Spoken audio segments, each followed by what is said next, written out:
San Francisco has voted in favor of a measure to recall the city's district attorney. The future of Chesa Boudin bitterly divided Democrats. The 41-year-old narrowly won back in 2019. He was part of a national wave of progressive prosecutors who pledged to seek alternatives to incarceration. His time in office included footage of brazen shoplifting and violent attacks against mostly older people. And joining us now is Tom Bevan, co-founder and president of Real Clear Politics. Tom, welcome back. Always so good to see you. A lot to get to, including some of the primary results last night. But first, I want to get your take on that armed man arrested near Justice Kavanaugh's home and charged with attempting to murder the justice. Well, obviously a very scary situation and one that Congress needs to address. The Senate has already passed the Supreme Court Police Parity Act. It is languishing in the House of Representatives, and I suspect after this we will see them take that up and get that passed so that Supreme Court justices and their families will have armed police protection around the clock, because clearly this was a close call and something that we don't want to see happen.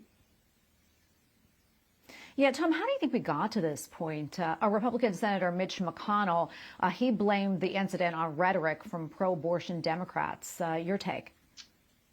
Look, I think certainly the rhetoric around the Supreme Court has been elevated. You had, the majority leader of the United States Senate, Chuck Schumer, standing on the steps of the Supreme Court last year saying by name, addressing justices by name, saying they have reaped the whirlwind.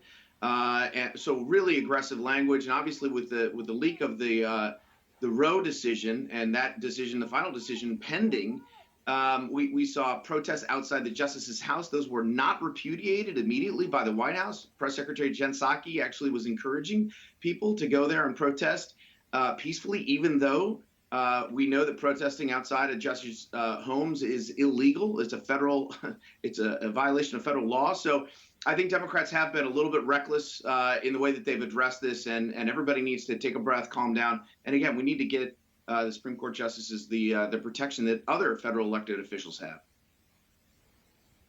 Yeah, indeed. Switching gears slightly, as reported, voters in San Francisco voted to recall the city's progressive district attorney. What do you make of this, and what kind of message do you think this says?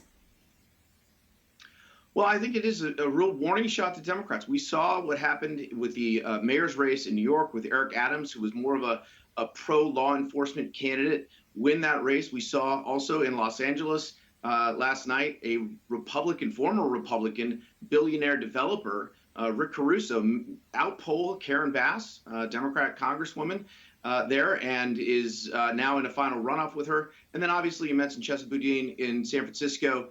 A very liberal city that overwhelmingly, I mean, this wasn't even close. There's still votes to be counted, but it was a 20-point margin in favor of recalling him and kicking him out of office after 2 years because of what they've seen on the ground in San Francisco with the crime, homelessness, the filth, and the like. That is a message that I think Democrats should really take to heart, in cities all around the country, because they're going to be going to face voters not too far from now. Crime is definitely an issue that is in the mix and will play in November.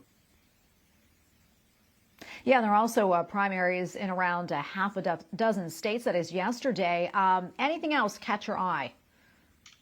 Well, the other big news, sort of shocking news, Abby Finkenauer, who was a congresswoman from Iowa, who lost her reelection bid in 2020, was trying to take on Chuck Grassley, and she was also resoundingly defeated, which is a bit of a shocker. She was seen as sort of a rising star of the Democratic Party, lost her bid for the Senate there. So that was one of the other sort of, I would say, interesting results from contests all around the nation. Last seven states conducted primaries yesterday, so a lot of races to keep track of, but that was certainly one worth noting.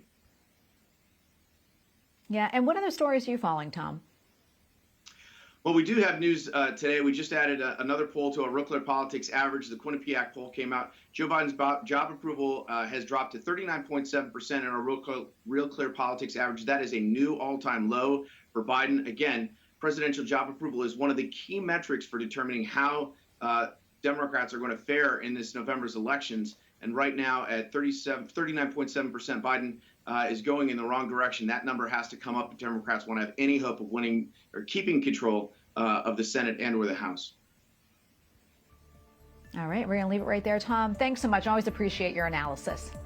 Thank you.